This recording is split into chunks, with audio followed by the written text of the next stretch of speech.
GPA five শিক্ষার্থীদের অনেকেই জানে না জিপিএ মানে কি। বাংলাদেশ সম্পর্কেও তাদের ধারণা কম। মুখস্থবিদ্যা নির্ভর পড়াশোনা এবং শুধুমাত্র ভালো ফলাফলমুখী শিক্ষা ব্যবস্থার কারণে শিক্ষার্থীদের এ অবস্থা বলে মনে করেন শিক্ষাবিদরা। আনোয়ার হোসেনের রিপোর্ট।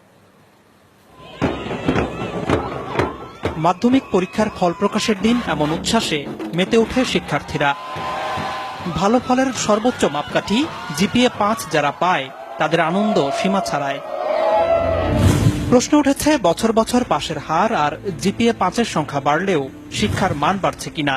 এর জবাব খুঁজতে আমরা কথা বলি এবার এসএসসিতে পাশ করা কয়েকজন শিক্ষার্থীর সঙ্গে, যাদের মধ্যে ৬ জন জিপিএ-৫ পেয়েছে।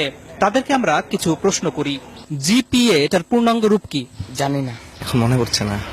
GPA grating point. এসএসসি এটার পূর্ণাঙ্গ রূপ কি? এখন আমার মনে পড়তেছে না। Junior school certificate. School secondary certificate. আমি জিপিএ-৫ পেয়েছি, ইংরেজিতে কি হবে? I am GPA 5. I give a GPA 5. I get GPA 5. I will. মোট ১৩ জনকে প্রশ্নগুলো করা হয়েছিল, কিন্তু কেউই সঠিক জবাব দিতে পারেনি। এসব শিক্ষার্থীর কাছে এরপর করা হয় সাধারণ জ্ঞান এবং বিজ্ঞান বিষয়ে কিছু প্রশ্ন। পাঠ্য বইতে বিভিন্ন সময় পড়লেও খুব কম প্রশ্নেরই সঠিক উত্তর দিতে পারে তারা। শহীদ মিনার কোথায়? সরি জানি না।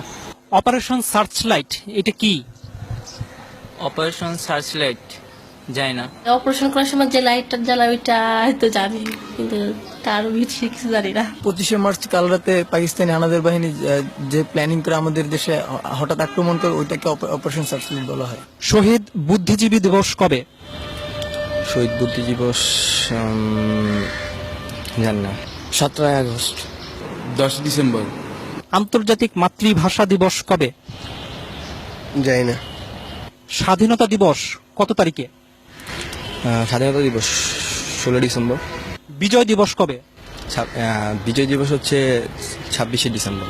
জাতীয় স্মৃতিসৌধ কোথায়? জাতীয় স্মৃতিসৌধ হচ্ছে পাই না, রণসঙ্গীত কে রচনা করেছে? পারি না। রবীন্দ্রনাথ ঠাকুর। বাংলাদেশের জাতীয় সঙ্গীতের রচয়িতা কে? কাজী নজরুল ইসলাম। মাউন্ট এভারেস্ট কোথায়? ইংল্যান্ড। তুমি সায়েন্সে পড়েছ। পিথাগোরাস কে? একজন ঔপন্যাসিক। নিউটন কোন তত্ত্বের জন্য বিখ্যাত? জানি না। আইনস্টাইনের কোন তত্ত্ব কি তোমাদের পড়িয়েছে? আইনস্টাইন না, নিউটনের পড়ছি, কিন্তু আইনস্টাইনের পড়ি নাই। নিউটনের তত্ত্বটা কি, নাম কি? গাছ থেকে মানে আপেল পড়ার যেই তত্ত্বটার নাম কি? নামটা মনে নেই। বাংলাদেশের বর্তমান রাষ্ট্রপতির নাম কি? বাংলাদেশের বর্তমান রাষ্ট্রপতির নাম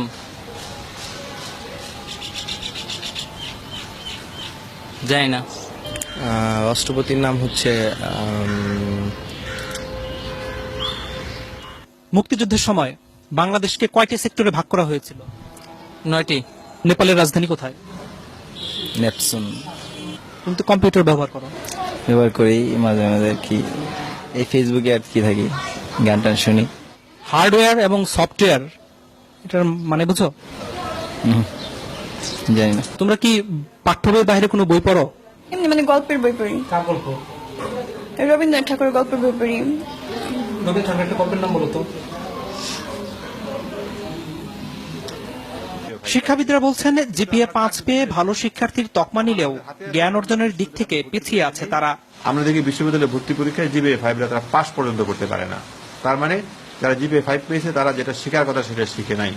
তার মানে হচ্ছে কি এই জিপিএ-৫টা সত্যিকার জিপিএ-৫ না, তাদের হাতে জিপিএ-৫টা তুলে দেওয়া হচ্ছে। এখন শিক্ষার গুণগত মানটা যদি বাড়ানো না হয়, তাহলে শুধুমাত্র সংখ্যা দিয়ে আসলে কোনো লাভ হবে না। এদিকে শিক্ষার্থীরাই জানালো কেন তারা এসব প্রশ্নের উত্তর দিতে পারছে না। প্রথম কথা হলো আমি সংবাদ বেশি দেখি না, নিউজ পেপার পড়ি না। পাঠ্য বইয়ে যে সিলেবাসটা দেওয়া আছে ওই সিলেবাসের মধ্যেই সবসময় সীমাবদ্ধ থাকো। ওগুলো সায়েন্সের সাবজেক্টগুলো একটু বাইরে পড়ি, কিন্তু এই বাংলা সমাজ এগুলো নিয়ে আমার বেশি ঘাটতে, আর কি বেশি ওগুলো পড়ি না।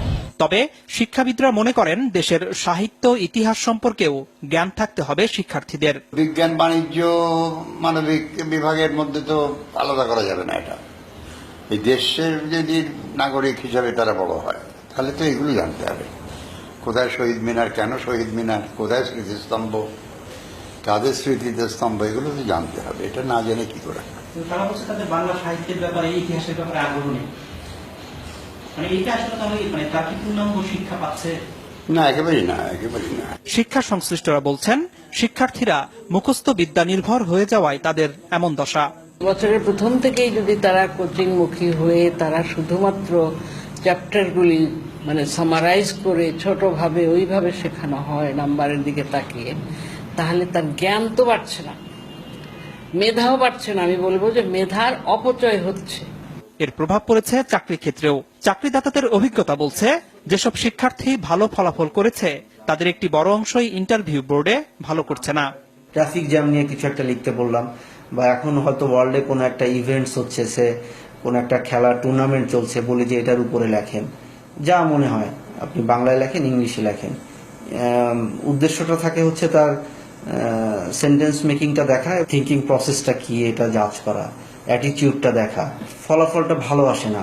জেনারেল নলেজটা ডেটোরিয়েট করেছে এবং কমিউনিকেশন স্কিলে ডেটোরিয়েট করেছে, বোথ রাইটিং স্কিল এবং ভার্বাল স্কিলটাতে। এমন বাস্তবতায় শিক্ষার্থীদের গুণগত মান নিশ্চিত করতে তারা যেন মুখস্থের পরিবর্তে পাঠ্য বই আগাগোড়া পড়তে এবং পাঠ্য বইয়ের বাইরেও বই পড়তে উৎসাহিত হয়, সে ব্যাপারে অভিভাবক এবং শিক্ষকদের জোরালো ভূমিকা রাখার আহ্বান শিক্ষাবিদদের। আনোয়ার হোসেন, মাছরাঙা সংবাদ, ঢাকা।